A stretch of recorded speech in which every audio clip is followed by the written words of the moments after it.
vous savez, les chakras, hein, c'est des centres énergétiques. Alors, on les trouve, la mention des chakras, c'est dans les Upanishads. Vous savez, enfin, je ne sais pas si vous connaissez, dans les textes sacrés indiens, il y a les plus anciens, les Védas, hein, les plus anciens, à peu près 1000 ans avant Jésus-Christ à peu près, puis les Upanishads, qui est un commentaire, en fin de compte, des Védas, puis après, il y a la Bhagavad Gita, qui est une sorte de résumé, enfin, bref, je n'entre pas dans les détails. Et on fait allusion, mais c'est assez marginal, en réalité, les chakras, qui seraient, alors ça veut dire cercles, hein, des cercles énergétiques dont on dit qu'il y en aurait 7 du bas de notre dos jusqu'au sommet et qu'on passe et qu'on ouvrirait ces centres énergétiques pour laisser passer le prana, cette énergie, etc. Bon. Alors, ça a été très repris par le Nouvel Âge, le New Age.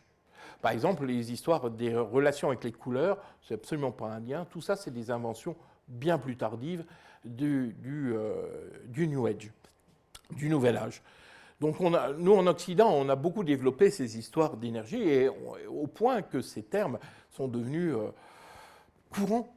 Hein, on entend à la télévision, à la radio, bon, ça va pas, vous n'êtes pas bien, ouvrez vos chakras, ouvrez-vous, ouvrez vos chakras, bon, sans qu'on sache très bien ce qu'on met derrière, quoi. Hein. La question peut-être qui se pose, je vais vous dire un point de recherche dans l'Église, c'est de se dire, est-ce qu'il y a des points du corps qui peuvent être des points qui peuvent avoir certains liens avec l'âme, par exemple, hein, vous savez, des portes de l'âme, etc. À vrai dire, on n'en sait rien du tout. On cherche, alors on a des opinions différentes, etc. Il y a aussi toute une pensée chrétienne où on va dire, mais si les chakras, ça peut, c'est peut-être une réalité. Moi, je dirais les chakras, alors qu'ils correspondent plus ou moins aussi à certains points qu'on retrouve dans l'acupuncture, mais c'est différent quand même. Mais il y a des points communs en tout cas.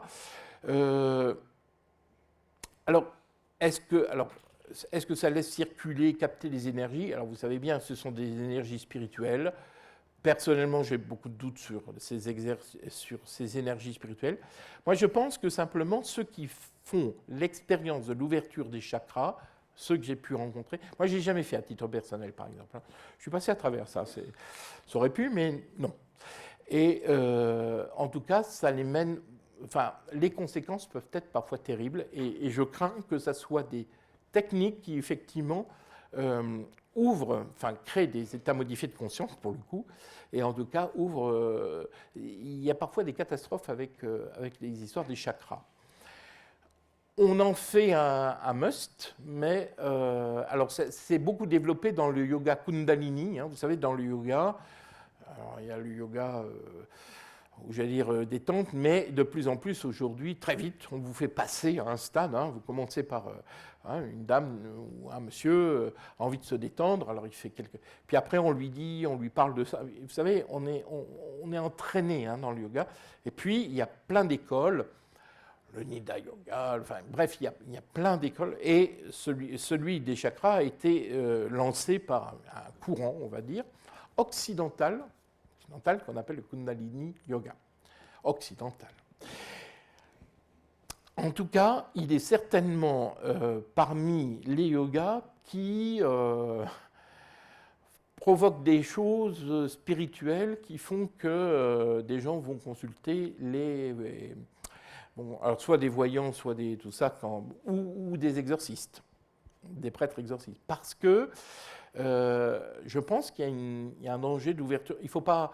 Ça paraît amusant, mais ça n'est pas si amusant que ça. Et je pense qu'on peut toucher des réalités. Je ne sais pas. Je préfère pas aller plus loin parce que c'est tellement encore un domaine de recherche qu'on peut très vite dire des bêtises. Mais personnellement, moi, j'y toucherai pas. Hein. Alors, est-ce qu'on peut les refermer? Est-ce qu'il faut 10 ans pour faire? Oh, je n'en sais rien. Mais moi, ce que je dirais, c'est que si on touche à ce genre de choses, il y a un moment, il vaut mieux couper. Il faut demander vraiment, il faut couper les liens que ça a pu créer avec le monde invisible, qui ne sont pas toujours très bons. Enfin, pour moi, je pense que c'est important. C'est ce qui a été vécu en partie dans la veillée d'hier, pour ceux qui sont allés dans la veillée d'hier, où il y avait l'évêque nous inviter à remettre un petit peu toutes les pratiques qu'on pouvait faire, etc., pour couper les liens qui auraient pu se nouer à partir de ces techniques dont, vous savez, elles ne sont pas si traditionnelles que ça, et en même temps, mais qui sont à cheval sur plusieurs réalités, mais pas toujours très, très positives.